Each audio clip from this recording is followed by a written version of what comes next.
4 साल, और इन 4 सालों में कितना कुछ बदल गया है ना। अवंतिका बोली, नहीं, बिल्कुल नहीं, तुम पहले भी 2 चम्मच चीनी ही कॉफी में लिया करती थी और आज भी, आदित्य ने मुस्कुराते हुए कहा।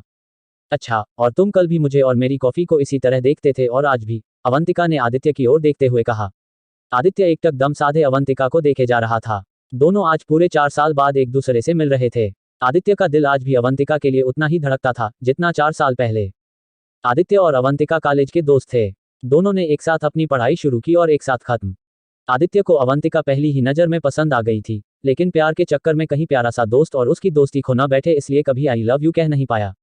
सोचा था, कॉलेज पूरा करने के बाद एक अच्छी सी नौकरी मिलते ही अवंतिका को न सिर्फ अपने दिल की बात बताऊंगा, बल्कि उसके घर वालों से उसका हाथ भी मांग लूंगा। वक्त कभी किसी के लिए नहीं ठहरता। मेरे पास पूरे 2 साल थे अच्छे से सेटल होने के लिए, लेकिन 2 साल शायद अवंतिका के लिए काफ़ी थे। उस शाम मुझे अवंतिका के घर से फ़ोन आया कि कल अवंतिका की सगाई है। ये शब्द उस समय एक धमाके की तरह थे जिसने कुछ समय के लिए मुझे सन्न कर दिया। मैंने उसी दिन नौकरी के सिलसिले में बाहर जाने का बहाना बनाया और अपना शहर छोड़ दिया। मैंने अवंतिका को बधाई देने तक के लिए भी फ़ोन नहीं किया। मैं उस समय शायद अपने दिल का हाल बताने के काबिल नहीं था और अब उसका हाल जानने के लिए तो बिल्कुल भी नहीं। वक्त बदला, शहर बदला और हालात भी। 1000 बार मन में अवंतिका का ख्याल आया, लेकिन अब शायद उसके मन में कभी मेरा ख्याल ना आता हो और आएगा भी क्यों। आखिर उसकी नई जिंदगी की शुरुआत हो गई है, जिसमें उसका कोई भी दोष नहीं था। मैंने भी इसे एक अनहोनी मान लिया था या फिर जिस चीज़ को मैं बदल नहीं सकता उसके लिए खुद को बदल लिया था, लेकिन कहीं ना कहीं अधूरापन, एक याद हमेशा मेरे साथ रहती थी। वक्त की एक सबसे बड़ी खूबी कभी भी वक्त की सबसे बड़ी कमी लगती है। शायद यही मेरी अधूरी प्रेम कहानी का अंत था। मेरी नौकरी और मेरे नए घर को पूरे 3 साल हो गए थे। रोज की ही तरह मैं अपने ऑफिस का कुछ काम कर रहा था। आज जल्दी काम हो गया तो अपना फेसबुक अकाउंट, जो आज की जनरेशन में बड़ा मशहूर है, को लॉगिन किया।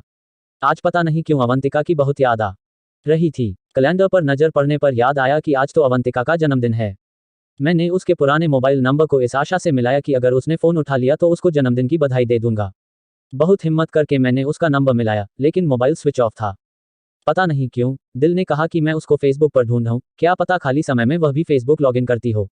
अवंतिका नाम टाइप करते ही कई अवंतिकाओं की प्रोफाइल मेरी आंखों के सामने आ गई।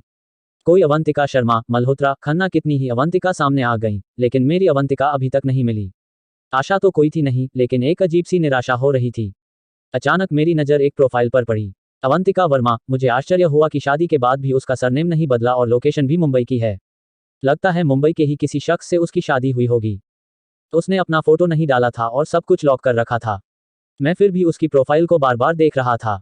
मुझे विश्वास था यह मेरी ही अवंतिका है, लेकिन मुझे खुद पर विश्वास नहीं था। मैंने उसको फ्रेंड रिक्वेस्ट भेज दी। एक पुराने दोस्त के नाते वह मेरी रिक्वेस्ट जरूर स्वीकारेगी। उस रात मुझे नींद नहीं आई। मैं मन ही मन ये सोच रहा था कि कितनी बदल गई होगी ना वह। शादी के बाद सब कुछ बदल जाता है। अगर वह मुझे भूल गई होगी तो। अरे, ऐसे कैसे कोई कॉलेज के दोस्तों को भूलता है भला। इसी असमंजस में पूरी रात बीत गई। सुबह होते ही सबसे पहले मैंने फेसबुक अकाउंट चेक किया। आज पता चला कि लोग प्यार को बेवकूफ़ क्यों कहते हैं। उस दिन मुझे निराशा ही हाथ लगी। 2 दिन तक यही सिलसिला चलता रहा और 2 दिन बाद आखिर वह दिन आ ही गया जिसका मैं बेसब्री से इंतजार कर रहा था। अवंतिका ने मेरी रिक्वेस्ट स्वीकार कर ली, लेकिन सब कुछ अच्छा होते हुए भी मुझे अचानक आश्चर्य हुआ, क्योंकि यह अवंतिका वर्मा तो सिंगल थी। उसका रिलेशनशिप स्टेटस सिंगल आ रहा था। कहीं मैंने किसी दूसरी अवंतिका को तो रिक्वेस्ट नहीं भेज दी। अचानक एक मैसेज मेरे फेसबुक अकाउंट पर आया। कहाँ थे इतने दिन तक? ये मैसेज अवंतिका ने भेजा था। वह इस समय ऑनलाइन थी। मेरा दिल बहुत तेजी से धड़क रहा था। मन कर रहा था कि उससे सारे सवालों के जवाब पूछ लूं। किसी तरह अपने आप पर काबू पाते हुए मैंने जवाब दिया, बस काम के सिलसिले में शहर छोड़ना पड़ा। तभी अवंतिका ने जवाब देते हुए कहा, ऐसा भी क्या काम था कि एक बार भी फोन तक करने की जरूरत नहीं समझी?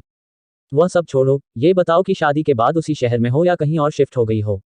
और हाँ, फेसबुक पर अपना फोटो क्यों नहीं डाला? बहुत मोटी हो गई हो क्या? उसे लिखकर भेजा। शादी, ये तुम्हें किसने कहा? अवंतिका ने लिखकर भेजा। मतलब? मैंने एकदम पूछा। तुम्हारी तो सगाई हुई थी ना? मैंने लिखा। अवंतिका ने बस इतना ही लिखकर भेजा। तुम अपना नंबर दो, मैं तुम्हें फोन करता हूँ। अवंतिका ने तुरंत अपना नंबर लिख दिया। मैंने बिना एक पल गंवाए अवंतिका को फोन कर दिया। उसने तुरंत फोन रिसीव कर कहा, हेलो। आज मैं पूरे 4 साल बाद उसकी आवाज सुन रहा था। एक पल के लिए लगा कि यह कोई खुली आंखों का ख्वाब तो नहीं। अगर यह ख्वाब है तो बहुत ही खूबसूरत है, जिस ख्वाब से मैं कभी बाहर ना निकलूं। मुझे खुद पर और उस पल पर विश्वास ही नहीं हो रहा था। उसकी हेलो की दूसरी आवाज ने मुझे अपने विचारों से बाहर निकाला। मैंने कहा, कैसी हो?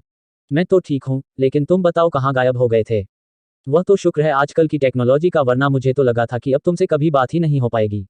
अरे ऐसे कैसे बात नहीं हो पाएगी, मैंने कहा, लेकिन तुम ये बताओ कि तुमने शादी क्यों नहीं की अभी तक। अभी तक क्यों, तुम्हारी शादी हो गई क्या, अवंतिका ने मुस्कुराते हुए कहा। नहीं हुई, मैंने हंसते हुए कहा। क्या कर रही हो आजकल। उसने हंसते हुए बताया, जॉब कर रही हूँ। दिल्ली में एक सॉफ्टवेयर कंपनी है, पिछले 3 साल से वहीं जॉब कर रही हूँ। क्या, मुझे यकीन ही नहीं हो रहा था उस पल पर, न अपने कानों पर, न ही अवंतिका पर। कौन कहता है अतीत अपने आप को नहीं दोहराता। मेरा अतीत मेरे सामने एक बार फिर आ गया था। 3 साल से हम दोनों एक ही शहर में थे और आज इस तरह। तुम्हें पता है कि मैं कौन से शहर में हूँ, मैंने उससे पूछा। नहीं, उसने कहा। मैं भी दिल्ली में ही हूँ। पता है मुझे, अवंतिका बोली। क्या, मैंने उससे कहा। मुझे तुमसे मिलना है, जल्दी बोलो कब मिलेंगे। ठीक है, जब तुम फ्री हो तो कॉल कर देना। तुमसे मिलने के लिए मुझे वक्त निकालने की जरूरत है क्या। ठीक है तो कल मिलते हैं। हाँ बिल्कुल, मैंने तपाक से कहा। आज मुझे अवंतिका से मिलना था।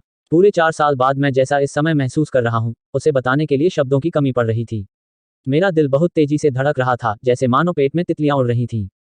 जिंदगी भी बड़ी अजीब होती है, जो पल सबसे खूबसूरत होते हैं उन्हीं पर विश्वास करना मुश्किल होता है। जब आपको जिंदगी दूसरा मौका देती है तो आप चाहते हैं कि हर एक कदम संभल संभल कर रखें। यही है जिंदगी, शायद ऐसी ही होती है जिंदगी।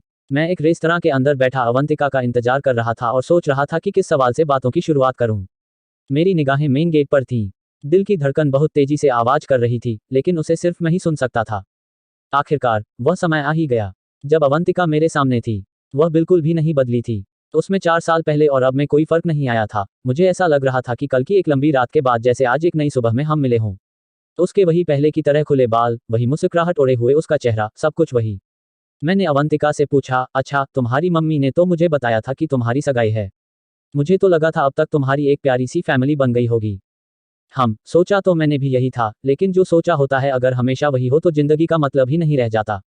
मेरा एक जगह रिश्ता तय हुआ तो था, लेकिन जिस दिन सगाई थी, जिसके लिए मेरी मम्मी ने तुम्हें इनवाइट किया था, उसी दिन लड़के वालों ने दहेज में कार और कैश मांग लिया। उन्हें बहू से ज्यादा दहेज प्यारा था।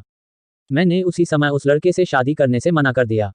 उस दिन काफी दुख हुआ था मुझे, सोचा तुम मिलोगे तो तुम्हें अपनी दिल की व्यथा सुनाऊंगी, लेकिन तुम भी ऐसे गायब हुए जैसे कभी थे ही नहीं, अवंतिका ने कहा। उस वक्त मुझे अपने ऊपर इतना गुस्सा आ रहा था कि काश मैं उस दिन अवंतिका के घर चला जाता। कितनी जरूरत रही होगी ना उस वक्त उसको मेरी। जिस वक्त मैं ये सोच रहा था कि उसके साथ उसका हमसफर होगा, उस वक्त उसके साथ तन्हाई थी। मैं कितना गलत और स्वार्थी था। यहाँ नौकरी कब मिली, मैंने अवंतिका से पूछा। 3 साल पहले, उसने बताया। 3 साल से हम दोनों एक ही शहर में थे। कभी हम दोनों गलती से भी नहीं टकराए, मैंने मन में सोचा। आज मैं इस सुनहरे मौके को गंवाना नहीं चाहता था। आज मैं वह गलती नहीं करना चाहता था जो मैंने 4 साल पहले की थी। मैंने अवंतिका का हाथ अपने हाथ में लेते हुए कहा, अवंतिका मुझे माफ कर दो। पहले मुझ में इतनी हिम्मत नहीं थी कि तुमसे अपने दिल की बात कह सकूं, लेकिन आज मैं इस मौके को खोना नहीं चाहता। मैं तुम्हारे साथ जिंदगी बिताना चाहता हूं, बोलो ना दोगी मेरा साथ। अवंतिका मुझे एकटक देखे जा रही थी।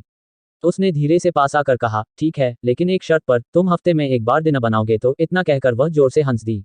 मुझे विश्वास ही नहीं हो रहा था, लेकिन आखिर पूरे 4 साल बाद मैं अपने खोए प्यार से जो मिला था।